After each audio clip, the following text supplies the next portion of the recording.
Dan Assalamualaikum warahmatullahi wabarakatuh.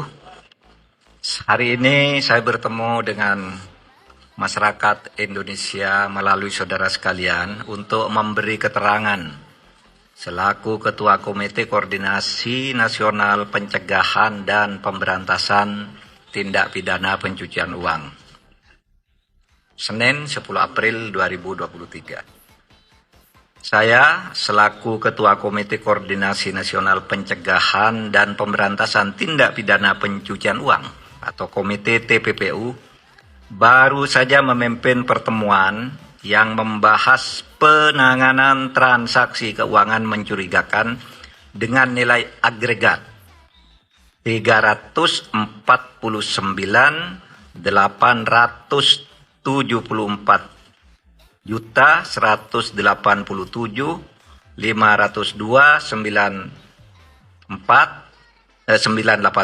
atau lebih dari 349 triliun terkait Kementerian Keuangan.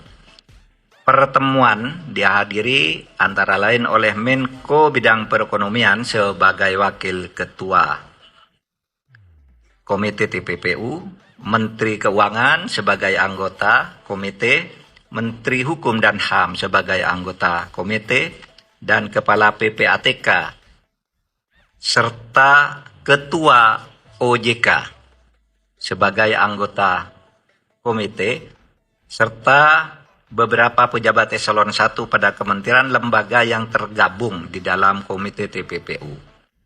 Pertemuan ini adalah rapat yang kelima yang dilakukan oleh komite baik di tingkat pengarah maupun di tingkat pelaksana setelah Ketua Komite dan Kepala PPATK mengadakan rapat dengan Komisi 3 DPR tanggal 29 Maret 2023 dan sebelumnya rapat Menteri Keuangan dengan Komisi 11 DPR RI tanggal 27 Maret 2023. Hasil pertemuan pagi ini sebagai berikut.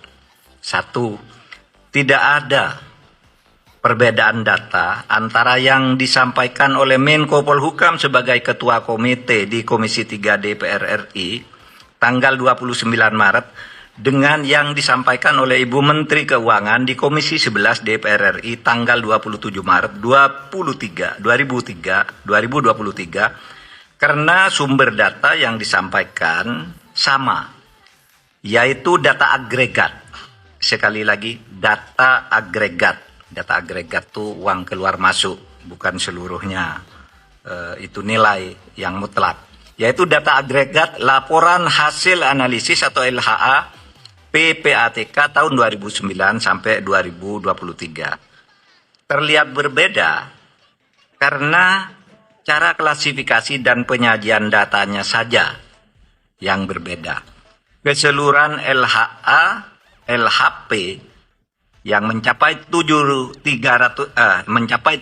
surat itu sama dengan total nilai transaksi agregat senilai lebih dari 349 triliun. Kemenko Polhukam mencantumkan semua LHP yang melibatkan pegawai Kementerian Keuangan, baik LHP yang dikirimkan ke Kemenko maupun LHP yang dikirimkan ke APH atau aparat penegak hukum yang terkait dengan pegawai Kemenko, dengan membaginya menjadi 3 klaster. Sedangkan Kementerian Keuangan hanya mencantumkan LHP yang diterima dan tidak mencantumkan LHP yang dikirimkan ke APH yang terkait dengan Kementerian Keuangan.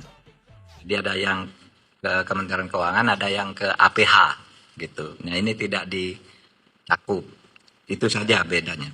Dari 300 LHP yang diserahkan PPATK sejak tahun 2009 hingga tahun 2023 kepada Kementerian Keuangan maupun kepada aparat penegak hukum, sebagian sudah ditindaklanjuti, namun sebagian lainnya masih dalam proses penyelesaian, baik oleh Kementerian Keuangan maupun oleh APH. Yang ketiga, Kementerian Keuangan sudah menyelesaikan sebagian besar LHP yang terkait dengan tindakan administrasi terhadap pegawai atau aparatur sipil negara yang terbukti terlibat sesuai dengan Undang-Undang Nomor 5 Tahun 2014 tentang